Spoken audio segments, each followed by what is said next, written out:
안녕하세요. 조용한 부자의 비밀입니다. 요즘 주식 이야기하다 보면 이런 말들을 자주 듣습니다. 새 정부가 주식시장을 살릴 거다. 이번 대통령이 증시부양책 낸다더라. 정책만 잘 나오면 코스피 3천 간다.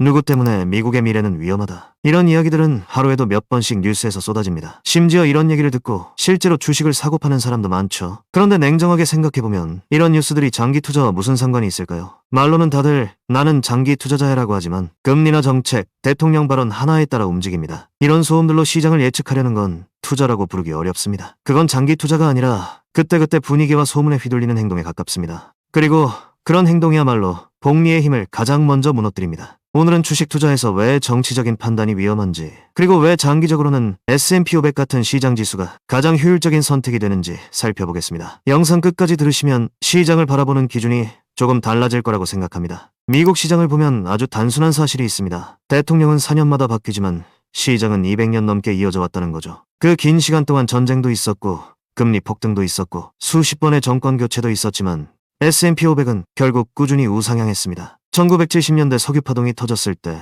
이제 미국 경제는 끝났다는 말이 나왔습니다. 하지만 10년 뒤 다우존스는 다시 최고치를 경신했죠. 2008년 금융위기 때도 시장은 폭락했지만 15년이 지난 지금 그 시기에 S&P 500은 5배 이상 상승했습니다. 시장을 되살린 건 정책이 아니라 기업이었습니다. 2000년대에는 애플, 마이크로소프트, 구글 같은 기업이 기술 혁신으로 시장을 이끌었고 테슬라, 엔비디아, 아마존 같은 기업들이 그들과 경쟁하며 새로운 흐름을 만들어 왔습니다. 이렇게 혁신 기업들이 서로 경쟁하고 발전하는 과정이 결국 미국 시장을 지금의 자리로 끌어올린 원동력이었습니다. 이런 기업들이 꾸준히 시장을 이끌어온 거지 어떤 정치인이 시장을 성장시킨 적은 없습니다. 결국 시장은 사람보다 오래 살고 정책보다 훨씬 깊은 구조를 가지고 있습니다. 사람들은 정책을 날씨처럼 바라봅니다. 오늘은 폭염경보가 내리고 내일은 갑자기 서늘해질 수 있죠.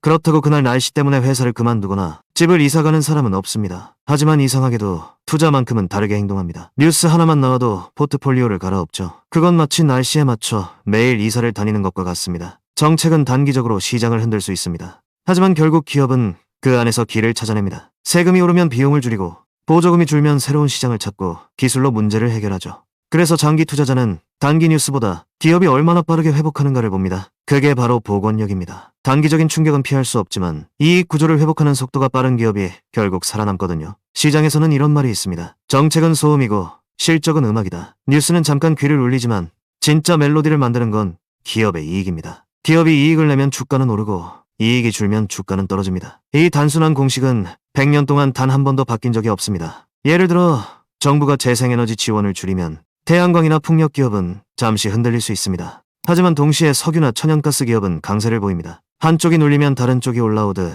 시장은 항상 균형을 찾습니다. 돈은 사라지지 않습니다. 단지 더 유리한 곳으로 계속해서 이동할 뿐이죠. 결국 시장을 움직이는 건 말이 아니라 숫자입니다. 여기서 말하는 숫자는 기업이 실제로 벌어들이는 매출, 이익, 현금 흐름, 그리고 그로부터 쌓이는 가치를 뜻합니다. 정책은 방향을 제시할 수는 있어도 기업이 만들어내는 이익만큼 현실을 바꾸진 못합니다. 뉴스는 하루를 바꾸지만 실적은 몇 년을 바꾸고 복리는 한 세대를 바꿉니다. 그래서 시장에서는 뉴스보다 숫자가 강하고 정책보다 실적이 강하며 대통령보다 복리가 강합니다. 하지만 대부분의 사람들은 여전히 돈이 움직이는 방향을 쫓습니다. 금리가 오르면 은행주로, 내리면 기술주로 옮기죠. 마치 시장을 마치는 게임처럼 말이에요. 그런데 문제는 돈이 움직이고 난 다음에야 뉴스가 나온다는 겁니다. 시장의 돈은 이미 먼저 반응합니다. 기관은 데이터를 보고 기업은 실적을 예측하며 그 움직임이 다 모인 뒤에야 뉴스가 세상에 나옵니다. 우리가 그 뉴스를 볼 때쯤이면 시장에서는 이미 반응이 끝나 있고 다음 국면으로 넘어가고 있습니다. 결국 뉴스는 시장의 결과 보고서일 뿐입니다. 사람들은 그걸 신호라고 착각하지만 그건 이미 지나간 흔적입니다. 그래서 뉴스로 투자하는 사람은 늘 한 발 늦고 시장을 통째로 믿고 시간을 사는 사람만이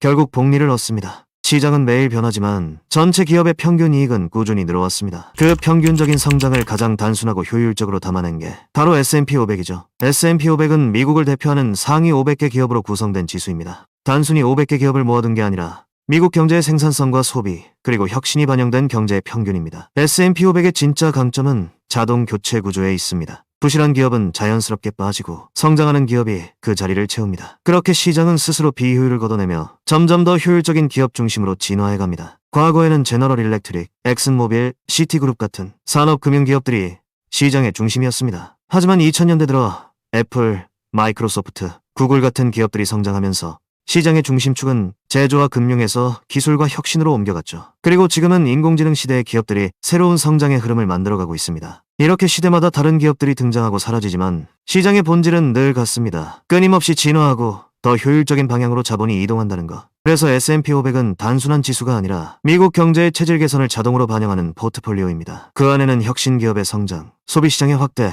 기술 변화에 대한 적응이 동시에 녹아 있습니다. 결국 장기 투자의 핵심인 복리는 바로 이 구조 속에서 작동합니다. 시간이 지날수록 개별 기업의 운명은 바뀌지만 전체 시장의 이익은 꾸준히 쌓입니다. 그게 S&P 500이 장기적으로 우상향하는 이유고 우리가 그 흐름에 올라타야 하는 이유입니다. 반대로 개별 종목 투자는 난이도가 훨씬 높습니다. 그만큼 기회도 있지만 리스크 역시 큽니다. 좋은 기업을 제때 잡으면 시장 평균을 훨씬 웃도는 수익을 낼 수도 있습니다. 예를 들어 2010년에 애플 주식을 샀다면 10년 동안 10배 이상 올랐습니다. 테슬라 역시 2019년 이후 단 4년 만에 주가가 10배 넘게 뛰었죠. 이런 성공 사례들이 사람들을 끌어들이는 이유입니다. 하지만 문제는 그런 기업을 미리 고른다는 게 거의 불가능에 가깝다는 점입니다. 10년 뒤에도 그 기업이 지금처럼 1등 자리에 있을 확률은 극히 낮습니다. 엔비디아나 테슬라도 영원히 성장할 거라 확신할 수는 없습니다. 애플, 아마존, 구글처럼 강력한 브랜드를 가진 기업조차 한 시대의 기술 변화나 규제, 소비 트렌드 변화에 따라 언제든 흔들릴 수 있습니다. 또한 개별 종목은 심리적으로 훨씬 불안합니다. 주가가 10%만 떨어져도